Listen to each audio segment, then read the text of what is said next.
কৃষ্ণ জয় গুৰু শঙ্কৰ সৰ্বগুণাকৰ যা কৰি নাহি উপাম তুহাৰি চৰণ কুৰেনু হতকুটি বাৰেকি কৰু প্ৰণাম শ্ৰীমন্ত শঙ্কৰ হৰি ভকতৰ জানা যেন কল্পতৰু তাহান্ত বিনাই নাই নাই নাই আমাৰ পৰম গুৰু ৰাম আমাৰ পৰম গুৰু কৃষ্ণ জয় গুৰু শঙ্কৰ আজি এই সন্ধিয়া সময়তে আমি এটা চমু ভিডিঅ' আপোনালোকৰ মাজত প্ৰকাশ কৰিবলৈ আগবাঢ়িছোঁ যিহেতু আজি মানে ইউটিউবত বাতৰিত শ্ৰীমন্ত শংকৰদেৱ সংঘৰ বিষয়ে অকণমান গহপুৰ জিলাৰ এটা বিতৰ্ক আমি ইউটিউবত দেখা পালোঁ আৰু বিষয়টো অকণমান হৃদয় অকণমান আঘাত জন্মালে হৃদয়ত সেইকাৰণে আমি এই ভিডিঅ'টো কৰিবৰ কাৰণে আগবাঢ়িছোঁ প্ৰথমে মই অসমবাসীলৈ ধন্যবাদ আৰু শুভেচ্ছা জ্ঞাপন কৰিছোঁ আজি এই ভিডিঅ'টো তেনেকুৱা এটা দেখা পালোঁ যে শ্ৰীমন্ত শংকৰদেৱ সংঘক মানে এখন সংবাদমেল পাতি বাৰে বাৰে ক্লাব বুলি আখ্যা দিয়া হৈছে আৰু শ্ৰীমন্ত শংকৰদেৱ সংঘ মানে এটা ধৰ্মীয় অনুষ্ঠান নহয় বুলি যিহেতু কোৱা হৈছে সেইকাৰণে অলপ মনত অকণমান দুখ পাই আমি এই ভিডিঅ'টো চমুকৈ বনোৱা হৈছে আচলতে জগতগুৰু শ্ৰীমন্ত শংকৰদেৱৰ যিটো মূল দৰ্শন এক দেৱ এক সেৱ একো বিনে নাইকিয়া গতিকে মহাপুৰুষ গুৰুজনাই আমাক কৈছে ভাগৱতত উল্লেখ আছে যে অন্য দেৱ দেৱী নকৰিবা সেৱ গৃহে নপখিবা প্ৰসাদো নখাইবা ভক্তি হৈবে বেবিচাৰ গতিকে আমাৰ শ্ৰীমন্ত মহাপুৰুষ গুৰুজনাৰ যিটো বাণী সেই বাণীৰ দ্বাৰা বা সেই আদৰ্শৰে আদৰ্শিত হোৱা এটা মহান পবিত্ৰ অনুষ্ঠানেই হৈছে শ্ৰীমন্ত শংকৰদেৱ সংঘ আৰু এই শংকৰদেৱ সংঘত আমি নিজেও এখন চাহ জনগোষ্ঠীৰ ব্যক্তি আমাৰ পূৰ্বপুৰুষত মানে গাহৰি বলি দি গাহৰি পূজা কৰি বিভিন্ন ধৰণৰ পূজা কৰা হৈছিলে পূৰ্বপুৰুষৰ আৰু সেই পূৰ্বপুৰুষৰ কৰ্মবিলাক আমি বাদ দি ভাগৱতৰ যেতিয়া একাদশ স্কন্ধ আমি পাঠ কৰিলোঁ যে কটু মন্দ মতি শাস্ত্ৰ নকৰে বিচাৰ কৰৈ কুলধৰ্ম পূৰ্বপুৰুষ আচাৰ একাদশ স্কন্ধ ভাগৱতত আছে যে আমি পূৰ্বপুৰুষৰ ধৰ্ম কৰ্ম কৰিছোঁ আৰু কৰাৰ কাৰণে কৃষ্ণই উদ্ধৱক কৈছে যিসকল মন্দমতি যিসকল শাস্ত্ৰৰ জ্ঞান নাই সেইসকলৰ নিজৰ পূৰ্বপুৰুষৰ ধৰ্ম আচৰণ কৰি সেইসকল সেই নীতিৰে তেওঁলোকে আদৰ্শিত হৈ আছে তাত আমি কাকো ঘৃণাৰ চকুৰে চাব পোৱা নাই মহাপুৰুষ গুৰুজনাই কাৰণ আন দেৱ নবন্দিবা আৰু নিনিন্দিবাও বুলি কৈছে তাৰমানে কাৰো ধৰ্মটোক আমি নিন্দা আৰু বন্দনা কৰিব পোৱা নাই গতিকে ভাগৱত ধৰ্মই সদায় এক ঈশ্বৰবাদৰ কথা কৈ আছে যিহেতু ভগৱান কৃষ্ণই সৰ্বমূল গতিকে এই শ্ৰীমন্ত শংকৰদেৱ সংঘত আমি বহুত পূৰ্বে নাই কমেও 25 বছৰৰ আগতে আমি এই সংঘৰ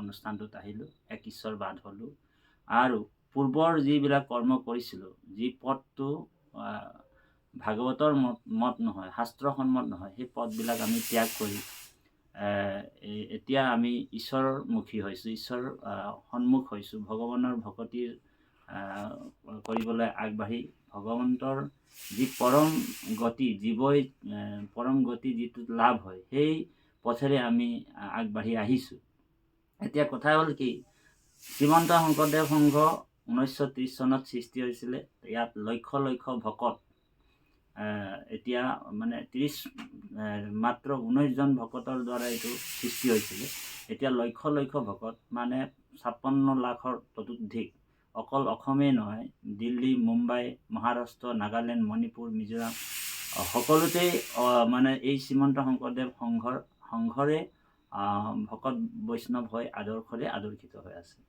এতিয়া কথা হ'ল কি যে এতিয়া শ্ৰীমন্ত শংকৰদেৱ সংঘৰ এনেকুৱা এটা পবিত্ৰ অনুষ্ঠান আৰু ইয়াৰ নীতি আদৰ্শ চাই বহুত ভকত ইয়াতে অনুষ্ঠানটোত আহি এই অনুষ্ঠানত আজি প্ৰাণ প্ৰয়াণেৰে মানে এই অনুষ্ঠানটোত সোমাই আছে। আৰু এই অনুষ্ঠানটোত যদি কোনোবা যদি বেয়াকৈ কয়, মানে ধৰি লওক এইটো এটা ক্লাব হয়, কিবা হয়, এইবিলাক কিন্তু এটা মানে কোৱাটো মই ভাবোঁ যে এইটো এটা অপৰাধ নিচিনা হয়।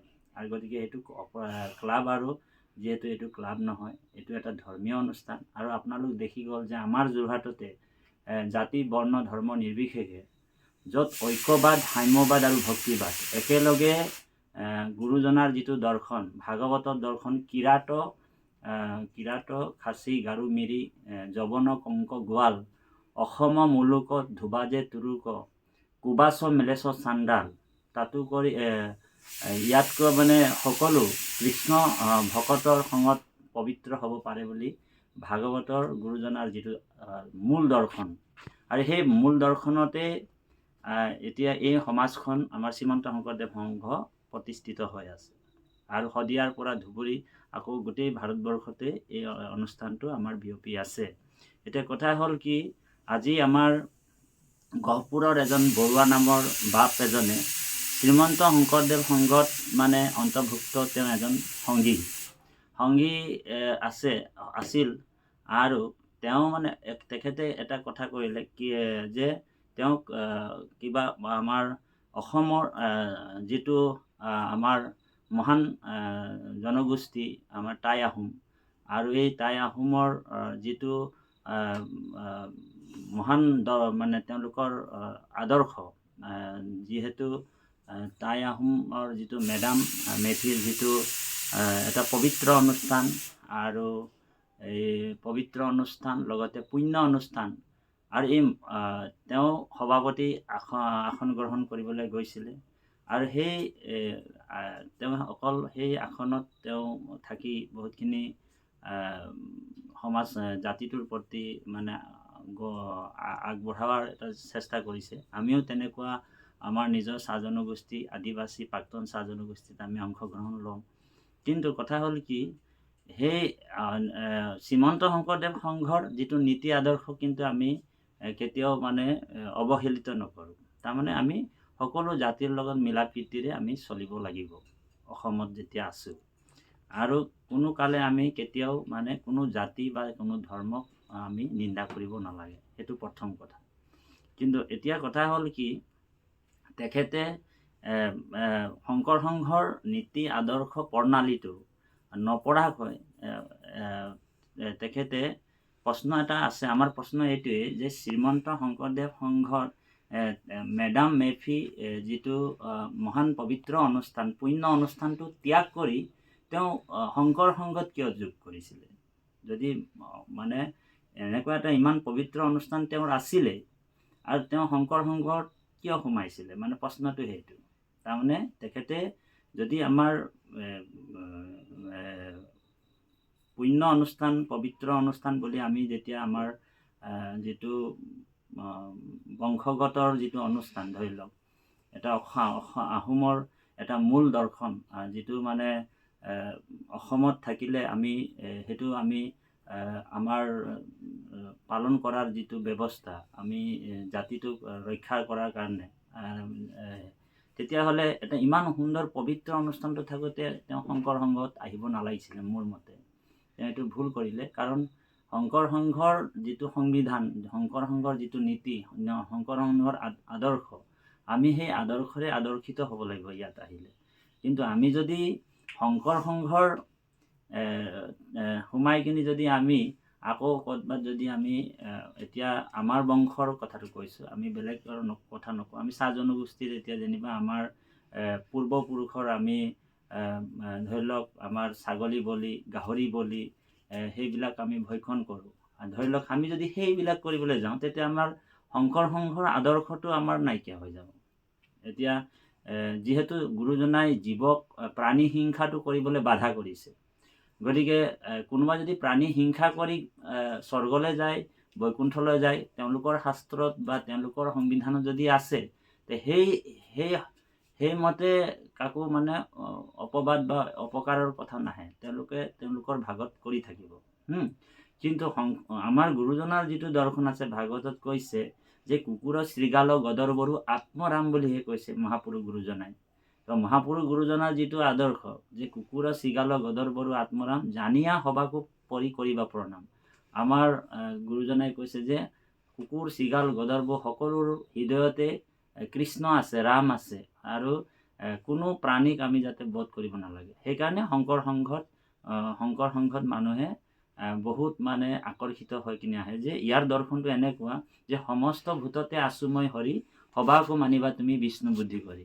যে সকলোৰে হৃদয়ত কৃষ্ণ আছে। আমি গৰুটোৰ গাতো, গাহৰিটোৰ গাতো, ছাগলীটোৰ গাতো, হাঁহটোৰ গাতো, কুকুৰাটোৰ গাতো আমি সেই ঈশ্বৰকে দেখিব লাগিব। এইটোৱে মূল দৰ্শন, ভাগৱতৰো দৰ্শন, মহাপুৰুষ গুৰুজনাৰো।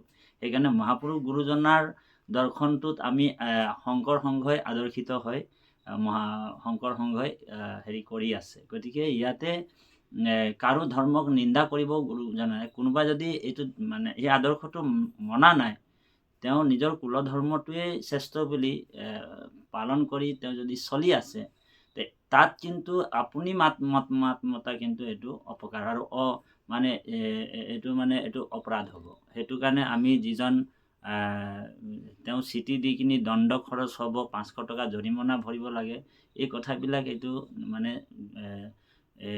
সেইটো তেওঁৰ কাৰণে এইটো ডাইৰেক্ট মানে হৃদয়ত আঘাত কৰা হয়, এটা জাতিটোক আঘাত কৰা হওক। গুৰুজনাই সেইটো আমাক কোৱাও নাছিলে। গতিকে আমি সেইজন ব্যক্তি আলোচনা বিলোচনা নকৰাকৈ শংকৰ সংঘৰ তেওঁ অকল চাগে অকলে তেওঁ এইটো মানে নিজৰ বিবেক বিচাৰ কৰিহে তেওঁ সেইটো চাগে দিছে। কাৰণ 500 টকা জৰিমনা বিহি দিব লাগিব, তেওঁক মানে দণ্ড দিব লাগিব বা তাক সংস্কাৰ কৰিব লাগিব, এইটো এনেকুৱা কথা নাহে। তেওঁ সামাজিকভাৱে তেওঁ এইটো চিন্তা কৰিব লাগিছিলে, আৰু সামাজিকভাৱে চিন্তা কৰি সমাজৰ উন্নতি সাধন কৰি যাতে এই কামটো কৰিব লাগিছিলে। গতিকে আমাৰ অসমৰ গৌৰৱ আৰু জাতীয় অনুষ্ঠান হৈছে ধৰি লওক এই টাই আহোম, বা আৰু বহুত অনুষ্ঠান আছে যিখিনি অসমৰ গৌৰৱ। গতিকে ইয়াতে তেওঁলোকৰ নীতি আদৰ্শৰে তেওঁলোকে আদৰ্শিত হয়। পুণ্য অনুষ্ঠান কোনোবা যদি আঘাত হানে, নিচেই তেওঁলোকৰো খং উঠিব, আৰু এইটো শাস্ত্ৰসন্মতো নহয়। কাৰণ শাস্ত্ৰই কাকো মানে হেৰি কৰা নাই, মানে যে এইটো তুমি তোমালোকৰ ধৰ্মটো অশুদ্ধ অপবিত্ৰ বুলি কোৱা নাই। এই ধৰ্মটো নিজৰ নিজৰ ধৰ্ম, স্বধৰ্মটো নিজৰ নিজৰ ধৰ্ম, স্বধৰ্মটো নিজৰ নিজৰ কাৰণে উত্তম বুলিয়ে ভবা হয়। গতিকে ইয়াত কথা হ'ল কি, এতিয়া খালি এটাই কথা যে যদি নিজৰ স্বধৰ্ম, পবিত্ৰ ধৰ্ম, পুণ্য ধৰ্ম যদি আছেই, আমি প্ৰশ্ন এইটোৱেই কৰিব বিচাৰোঁ যে সেই বৰুৱা বাপজনক, যে তেওঁ স্বধৰ্ম পুণ্য ধৰ্ম মেডাম মেফিত তেওঁ যদি যোগদান আছেই, তেতিয়াহ'লে শংকৰ সংঘৰ নিচিনা এটা ক্লাবত আহি তেওঁ আকৌ ইমান দিন কিয় সোমাই থাকিবলগীয়া হৈছে? কি মানে কি পাইছিলে শংকৰ সংঘত তেওঁ? মানে প্ৰশ্নটো সেইটোৱে। গতিকে আমাৰ অকণমান দুখ লাগে যাতে আমি শংকৰ সংঘত আছোঁ, আমি শংকৰ সংঘৰ পৰা আধ্যাত্মিক জ্ঞান, শংকৰ সংঘৰ পৰা বহুতখিনি মানে জীৱতৰণৰ যিটো উপায়, এইটো শংকৰ সংঘত আছে। গতিকে ইয়াৰ শংকৰ সংঘত যেতিয়ালৈকে মানুহজন নোসোমায়, শংকৰ সংঘৰ বিষয়ে যদি অধ্যয়ন নকৰে, তেতিয়ালৈকে শংকৰ সংঘৰ বিষয়বস্তুটো তেওঁ গম নাপাব। গতিকে আমি আশা কৰোঁ এটা জাতিক অপমান কৰাটো এটা বেয়া কাম। কাৰণ এটা জাতিয়ে এটা মানে জাতি, সংস্কৃতি, কলা কৃষ্টি সকলোৰ কাৰণে মানে সমান মৰ্যাদা আছে, আৰু অকণমান যদি তাক কিবা এটা অপকাৰ কৰিব খোজে, তেওঁ ক্ৰোধান্বিত হয়, আৰু এখন সমাজ বিভেদ হ'ব পাৰে, এখন মানে গাঁও বিভেদ হ'ব পাৰে, এখন ৰাজ্যও বিভেদ হ'ব পাৰে। তেনেকুৱা উদাহৰণ অসমতেই নহয়, বিভিন্ন ভাৰতবৰ্ষত চলি আছে। গতিকে এটাই কথা, কোনো ধৰ্মক নিন্দা কৰিব নালাগে, নিজৰ নিজৰ পুণ্য অনুষ্ঠানবিলাক এতিয়া অসমৰ যিসকল আমাৰ শংকৰ সংঘত আহোম আছে, চুতীয়া আছে, কোচ আছে, কলিতা আছে, চাহ জনগোষ্ঠী আছে, গোটেই মিচিং আছে, সকলো আছে, সকলো জনজাতি আছে। মানে অসমৰ এটা এনেকুৱা জাতি নাই যে শ্ৰীমন্ত শংকৰদেৱ সংঘত নাই। গতিকে সকলো জনগোষ্ঠী আমি একত্ৰিত হৈ কিনিহে শ্ৰীমন্ত শংকৰদেৱ সংঘ। গতিকে ইয়াত এটা কথা হৈ যায় যে আমি কোনো জাতিকেই আমি এৰাই চলিব নোৱাৰোঁ। আমাৰ সকলো জাতি আমাৰ ভাই বন্ধু। আমি সকলো জাতিকে সন্মান কৰিব লাগিব। সকলো জাতিৰে কলা কৃষ্টি আমাৰ যেতিয়া ভাগৱত শোভাযাত্ৰা হয় তাতে আমাৰ ঝুমুৰ দল এটা ওলায়, আমাৰ নিজৰ মানে অনুষ্ঠানৰ এটা বিহুৰ এটা হেৰিয়ে ওলায়। গতিকে আমাৰ ভাগৱত শোভাযাত্ৰাত সিদিনা আমাৰ যোৰহাট জিলাতে হ'ল।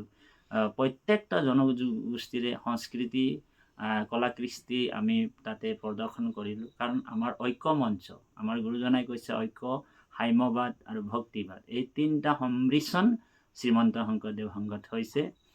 গতিকে এটা বিশেষভাৱে আলোচনা কৰিব লাগিব। পটককৈ আমি যাতে কথাবিলাক যাতে এনেকুৱা কৰি পেলাব নালাগে, যাতে কোনো এটা সমাজে কষ্ট পোৱা কৰিব নালাগে। আমি সংবাদমেল পাতিব লাগিব আৰু লগে লগে ক্ষমা খোজা কথাটো নাহে। কাৰণ ক্ষমা বাৰে বাৰে শংকৰ সংঘই আমি ক্ষমা খোজা কথা নাহে। এটা যিজনে শ্ৰীমন্ত শংকৰদেৱ সংঘত সোমাইছিলে তেওঁ কিয় সোমাইছিলে, প্ৰশ্নটো এইটো। তেওঁ যদি ক্লাব বুলি সোমাইছিলে, যদি তেওঁৰ পুণ্য অনুষ্ঠানটো এৰি তেওঁ নিজৰ জাতিৰ অনুষ্ঠানটো, ইমান সুন্দৰ অনুষ্ঠানটো এৰি কিয় তেওঁ শংকৰ সংঘত সোমাইছিলে, প্ৰশ্নটো সেইটো।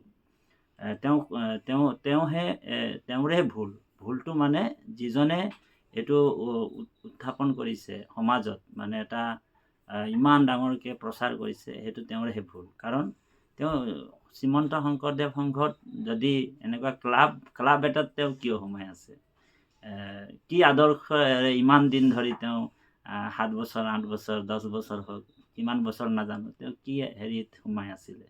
তো প্ৰশ্নটো সেইটো। গতিকে জয় গুৰু শংকৰ। সকলোৰে যাতে দিহা পৰামৰ্শ আমি পাম বুলি আশা ৰাখিছোঁ। আৰু সকলো জাতিকে আমি সন্মান কৰিব লাগিব, সকলো সংস্কৃতিকে আমি ৰক্ষা কৰিব লাগিব। তেতিয়াই আমি জয় আই অসম বুলি ক'ব পাৰিম।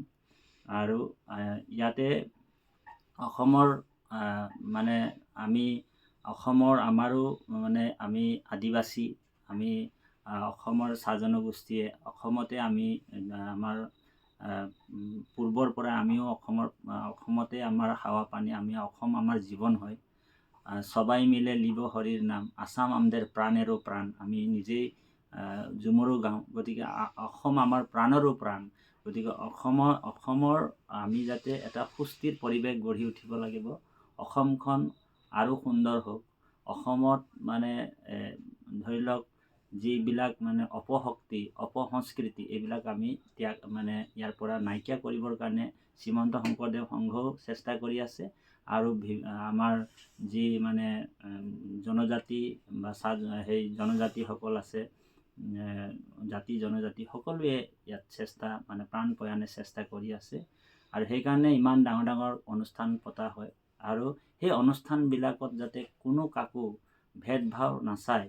আৰু শ্ৰীমন্ত শংকৰদেৱ সংঘৰ বিষয়ববীয়াসকলে ইয়াৰ কি আপোনাৰ কি তেওঁলোকে বিধান দিব এইটো নাজানো। কিন্তু আমাৰ ফালৰ পৰা মই দুই এষাৰ কথা এইটোৱে ক'ব বিচাৰিছোঁ যে ভগৱন্ত মানৱ ধৰ্মটো আমাৰ মূল বস্তু। ভগৱানৰ সৃষ্টি, আপুনি মই সকলোৱে ভগৱানৰ সৃষ্টি। আমি ভগৱন্তৰ আজ্ঞা পালন কৰিব লাগিব। গতিকে সেই আজ্ঞাৰ আমি পালন কৰি আমি খোজকাঢ়ি যাব লাগিব। আৰু এই চমু ভিডিঅ'টো আমি আগবঢ়ালোঁ আৰু আপোনালোকৰ চৰণলৈ পুনৰবাৰ সেৱা জনাইছোঁ। জয় গুৰু শংকৰ। কৃষ্ণ কৃষ্ণ।